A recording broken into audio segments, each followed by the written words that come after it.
How do you compose with your heart or with your head? I start with the heart, Okay. and then I go to the head. Right. So it has to be emotional first. You have to feel something. Mhm.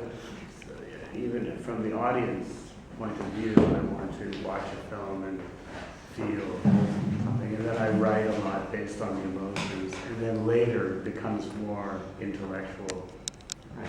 the conducting, the post-production part of it. Right. Yeah. When it's for sure, when you start to compose music for a movie, Right. do you discuss your own idea with the director, or you follow his desire, or you put in your own vibe? Well, I try to find the answers from the film. This is really the guide. And what I like to do is to read the script. And then if I accept the film, then I look into the rest of the source material, what the script was based on. So I like to read. I like to do the research all from reading, not looking at the film. Then I like to view the film as an audience member in a dark room. I just like to go in and I have to emotionally connect to it. And then I start the process of writing based on those feelings. And then later, I do the scoring, taking the music that I've created from it. And I specifically go through the film and create it. And even all this product, which part has the director? Don't ask you don't do that, or don't Well, do this? what I do is you do what we call a spotting session. And you do that with the director. And that's a session where you sit down and you go through the film step by step, scene by scene.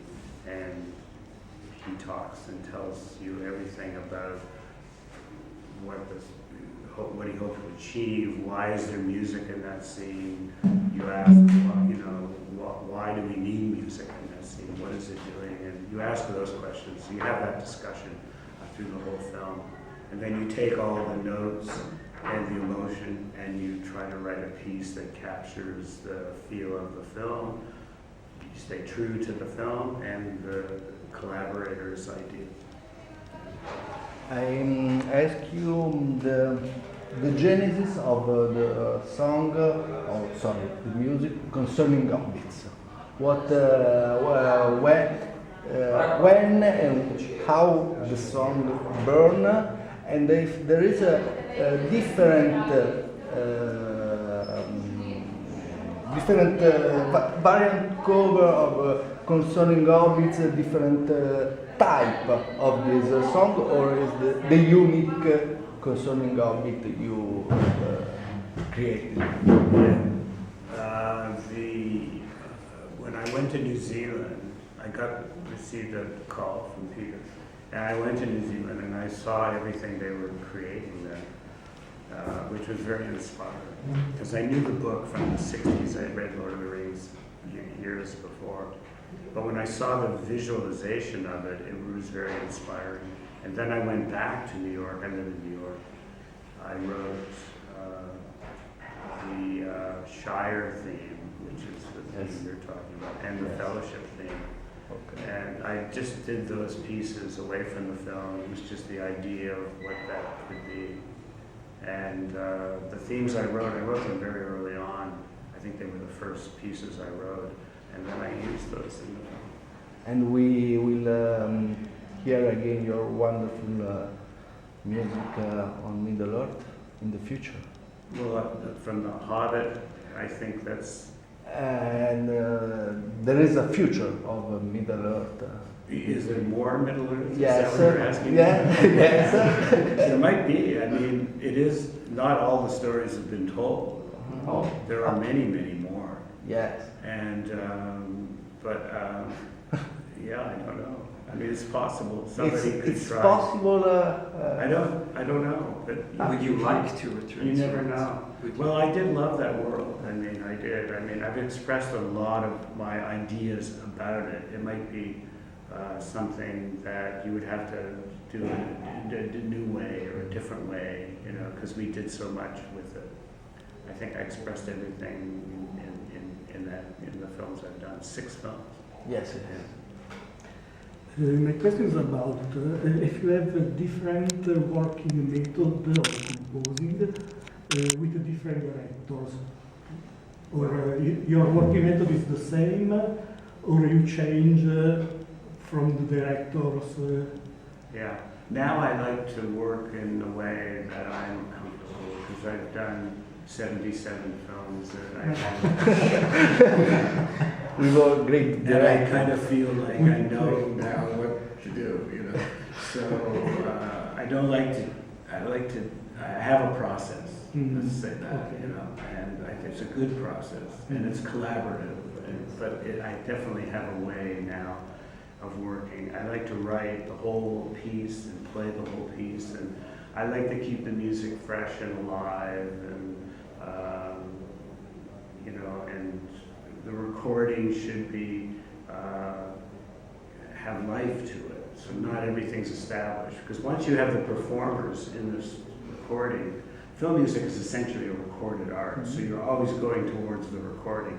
But it's important to keep the recording with life to it, and you can make changes on the podium, and you know, you can work with the musicians and create the feeling for the film.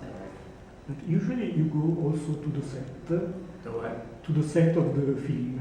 Do I go? Yes, I do. And it's useful for you? Yeah, I mean, I don't always like to go. It's like you're looking behind the curtain. Sometimes it's good to keep the magic alive. You don't always want to, because when you go to the set, it's all the cables. You see everything. You know, it can be distracting. But I do like to go because I like to meet the actors. I get a lot of inspiration from the acting. And with Lord of the Rings, it was really a lot of it was that I wrote was through the acting. You know, because the actors, Frodo and Sam, and they were so good, really, that they captured a lot of the emotion of the story. And Viggo Mortensen, Christopher Lee, and they did fantastic work. So sometimes I'll go to the set to see that, and it's really more just to visit and, you know, meet everybody and say hello. But it's maybe just 1 or 2 days. It's not extensive. Have you to thank for their name? What's the story behind that? Well, I did a television show in New York called Saturday Night Live. That's right. And at the beginning of the show, before the live broadcast, the audience would come in, and then we would do a warm-up, you know, just with comedy and with music. And we used to play, I was conducting the band, and I used to bring up Danny Aykroyd because he played the blues part. And I would bring him up and he would play with the band. The band was kind of sax, volt, horns, and rhythm section. And then Belushi wanted to join in, so he would join in, and I would introduce them as those brothers in blues, the Blues Brothers. Right. So it came out of the warm-up. I don't know where the name came from, but apparently that's the way I introduced them. So I think I created the name. Yeah. Yeah. But, oh, sorry. I got a question about the use of instruments, because their sounds appear to me very tied to the character they represent to this. I got in mind the orcs theme in the Lord of the Rings, darker, percussive, very different from elves or the Roman people. Yes. Or even in gangs in New York with the fifes, drums, Yes. stuff like this. So my question is about how do you choose what do you want to achieve with a different instrument, and how, Right. for example, for the orcs, do you choose that? Yes. Well, I write compositionally first. I write in counterpoint and in harmony. I write in longhand, and I do all the composition very black and white, not with any colors. In mind? No, I just do it all very black, and it's very visual. You know, the score to me. And then once I have the composition the way I want it, then I ask myself the question, well, how do you perform this? What's the sound? What's required to perform it? And then I orchestrate in pen. And then I bring the colors in the orchestration. So, and then in the recording I conduct, and so I go for the performance now. But in the case of that you're talking about, that was a color that I brought in to create the sound of the orchestra is really Isengard. And Isengard is the industrialization of Middle Earth. So it was the forging of steel and metal was being created. And so the sound, I used all metal percussion. And the inside of the piano with chains, we took chains and wound them and smashed the inside of the piano. And there was Chains, really? Yeah, and anvils, and you know, were hit, and so all metal. And so that's how I kind of would work with the sound, with the colors, the orchestration. In the case of the Ents, which were trees, all the orchestration was wood. I used bassoons and woodwinds and stuff. So I mean, I had a lot of resources to create different colors of sound with the orchestra. And so I would use the resources. Anything I could think of, I could try. I have a question about you regarding the beginning. Could you tell us the first moment you met Cronenberg? Well, And why he became, you and Cronenberg became a powerful team and worked together for a long time? He's a few years older than me, but I knew him from the neighborhood when we grew up in Toronto. When I was 14, he was 17, so he's a few years older. And when you're 17, you can drive, and at 14, you just walk. And so I'd be walking, and I would see him. He had a beautiful Ducati motorcycle, and he would drive that, and I would see him going, and you know, like this beautiful bike and everything. And I found out he made films. He made 8mm films, and then he made 16mm. And I would see them in underground film festivals. We didn't have you know, they were just weekend festivals. Kenneth Anger's short films, all this. And so I knew his movies from that. I was a fan of his movies. But it wasn't until I was years later, maybe 12 years later, that I had done a lot of work and had all my compositions. You know, I gathered more knowledge. And I asked him to work on The Brood. And I had done one film before that. And he said, okay, he took me on. And then I was the first composer he worked with. And he was the first real director I worked with.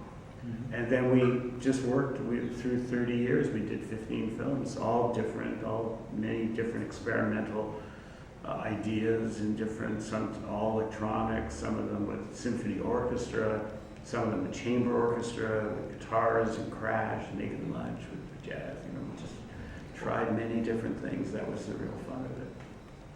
And why you didn't make the Dead Zone, the only film? It was just a kind of misunderstanding, I think, with the producer, and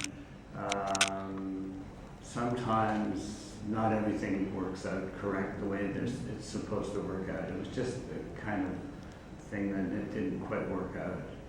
Yeah. Are you synesthetic? Like, do you visualize music? Do you see music in colors? Do you smell music? It's more visual. Right. Yeah. I mean, most of what I do, I write in longhand. So scores are the art of composition to me is more a visual art than an oral art. And then later on, it becomes more about the ears. Right. But it always starts with the visualization, the relationship of notes on the page. Yeah. So like here in Locarno, everything is yellow and black, like a leopard. Those are the official colors of the film festival. Does that already evoke like a melody or a mood in your mind? No, I don't really think that way.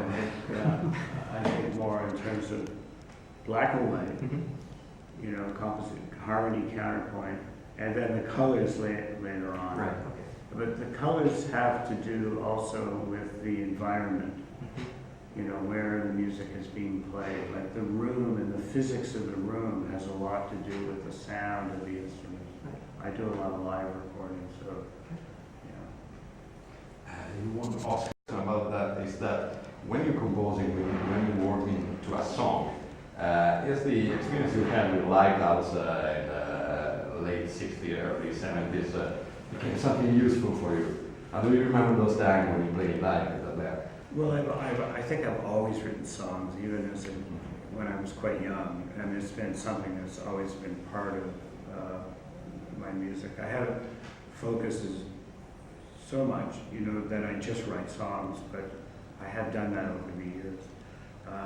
Was the process with the early group useful? I'm sure it was. Sure. Yeah, of course, because that was all songs.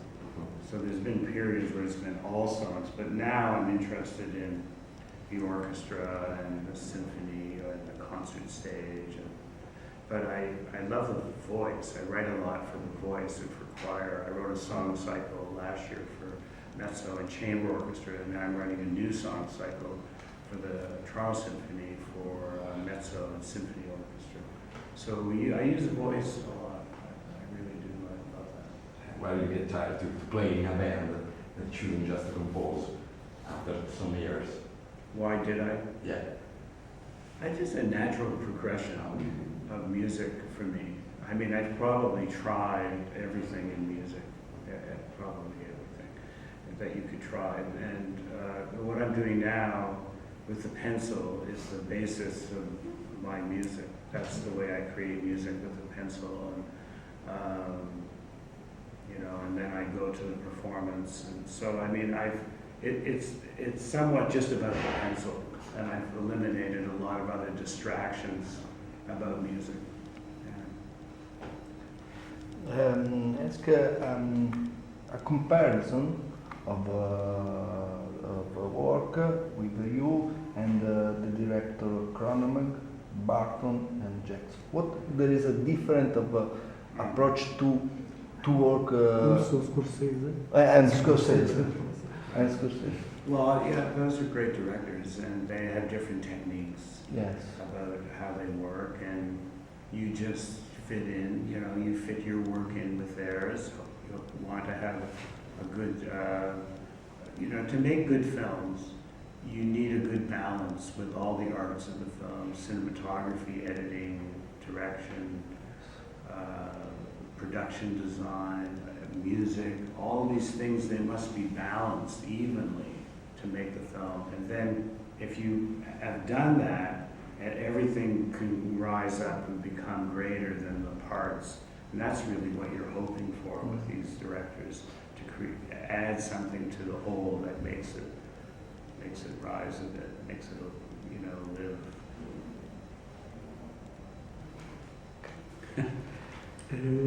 I think that one of the most disturbing soundtrack in my life was the one you made for Crash. Right. And can you tell me something about the inspiration for this? Well, David, we call that guerrilla filmmaking, because we didn't have a very big budget to do it. And I had done scores like The Fly and Dead Ringers. They used orchestras, Naked Lunch. So this was scored, didn't have the budget really for orchestra. And before Crash, there was M. Butterfly. And for that score, the first time I had two harps, orchestral harps, the big harps. And I put them in the orchestra left and right like that. And then when I started to write it for Crash, I thought, it would be interesting, what could I write for three harps? And I put them, it was kind of a sonic experiment with surround. I put them left, center, right, three harps. And then the piece was, I just transposed the piece for the guitar, 6 guitars. So I had left 2 guitars, center 2 guitars, electric guitars, and 2 here. And then I recorded them like this in surround, the harps and the guitars. And then I added 3 woodwinds for melodies and lines, and 2 percussionists playing all metal percussion, because it was cars, so all metal. And then this electric sound from the guitars, all recorded live. And then I recorded these parts and then I mutated the score. I took maybe 25% of it and resampled it and slowed it down and looped it, and I did a lot of processing to it.